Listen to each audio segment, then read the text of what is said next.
You've been a fantastic audience. I've thoroughly enjoyed talking to you, and I wish you every success in your businesses. Thank you very much.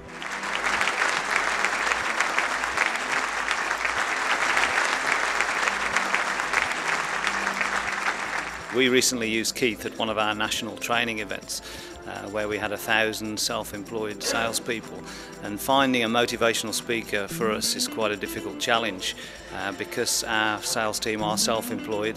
They are there voluntarily, and we need to make sure we only use top-class motivational speakers.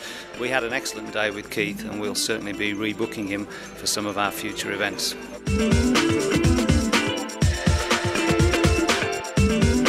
I research the audience, give them a balance of information, humour and stories that they can relate to, and I think that's important. See, I want the audience to not just be interested, but delighted. And so, for example, when I speak to people about goal setting, I'd also show them a short film clip of me interviewing people about their goals. How many people here set themselves goals? God, I've never seen so many in one room. That is amazing. Goal setting's important because, well, it's a bit like this, isn't it? Imagine that you're driving your car. If we're driving our car, we know precisely where we're going to go. We know when we want to get there by, we know what route we're going to take, why we're taking that route, and what the purpose of getting to our end destination was. How many people know that with their lives? I thought, let's go and find out. Let's go into the high street, I'll take a camera crew along as well, and film their responses. I just wondered if you set personal goals. No, you don't. Okay. Do you set personal goals? No? Personal goals? No? Do you set any personal goals? Getting up in the morning, that's about it. If you want to be successful, and I'm sure a lot of you are very successful already, focus on what you want. Know why you want it. Focus on getting out of that comfort zone. If someone announced to you you've got a year to live, what would you do differently? Why does it take that pain before you'll shift your thinking? The key message from my talk is that we can change from being scared and running our lives with the brakes on to being confident and taking action to achieve the success we want. A few years ago I was selling some CDs and some tapes, and they had hypnosis on them.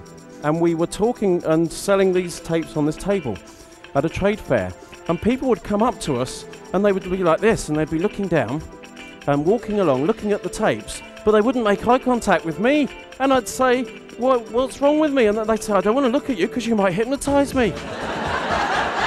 It's fear of the unknown. And a lot of people are scared of rejection, scared of failure, scared of not being liked. And that scared is like they're running with the brakes on. But we've got a way of coping, haven't we?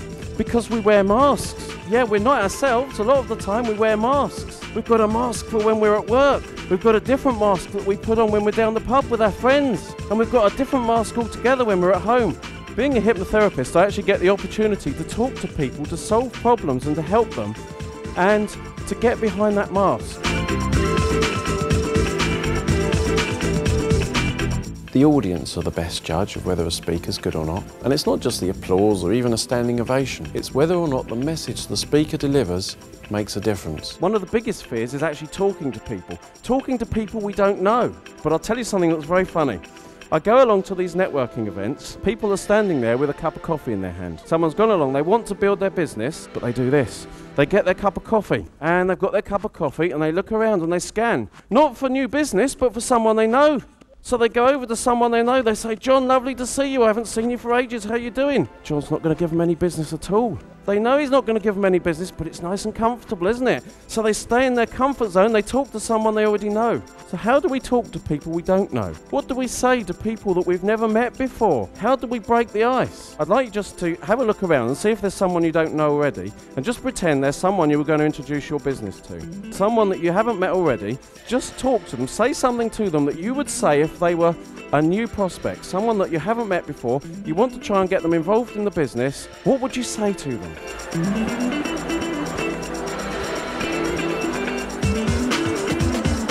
So it's all about asking the right questions to introduce yourself. I help people too. What can you help them to do? Make more money? Be more successful? Have financial freedom?